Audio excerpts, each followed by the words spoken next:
I made a video a couple weeks back where I discussed this moment in a recent Miami game, when Augustine Ramirez let a ball get past him while trying to frame it, resulting in the runner reaching and the announcer saying this. Make Sandy throw more pitches. See, to me, don't try to frame that pitch. Catch it before you try to frame it. You see it so much at this level, and I think it's overdone, overcooked.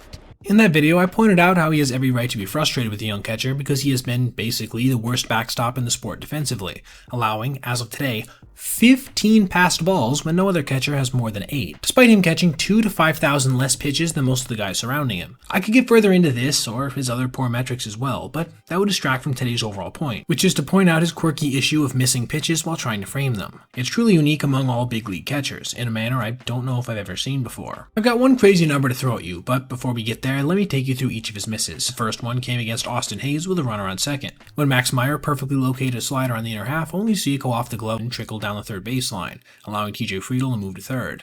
I do think this location was intentional considering where he was receiving this pitch. He just flat out missed it. Our next instance came in the same contest, in back-to-back innings no less, when Anthony Bender first saw his slider get phantom framed as it rolled to the backstop with 2 guys on. After he managed to work out of that jam, the same thing would happen only on the inner half this time, as a backup breaking ball allowed a slow-footed catcher in Travis d'Arnaud to get into scoring position. If that guy at this point in his career is advancing, you know you botched your catch attempt pretty badly. Our second to last instance is probably the most extreme, being on this fastball versus the Reds, a pitch that was almost certainly going to be called a strike anyway, and still was even after he missed it, yet he couldn't manage to keep it in front of him, allowing a base runner to get in a scoring position with nobody out. By the way, this run would end up coming around to score on a sacrifice fly later in the inning, costing the Marlins a run that they almost certainly wouldn't have given up otherwise, as Will Benson would bounce out to end the inning right after on a nice play from Xavier Edwards. We now come to the moment I referenced in the intro for our last one, when Yohel Pozo reached out a strikeout despite literally swinging at the pitch. You can see in the slow-mo just how much he was trying to pull that offering up, resulting in him whiffing on it almost completely. This too would cost his team a run directly, this time on a 2-out double off the bat of Lars Nootbaar.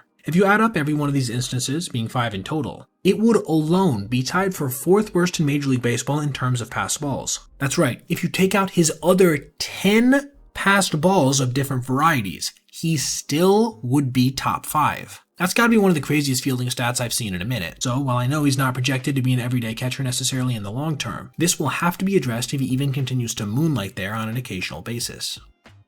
Alright everybody, if you made it this far, I appreciate you watching, and if you did, consider checking out any of these other videos on your screen right now for other content just like this.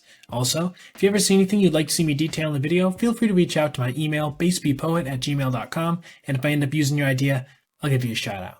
Thanks for watching, have a great rest of your day.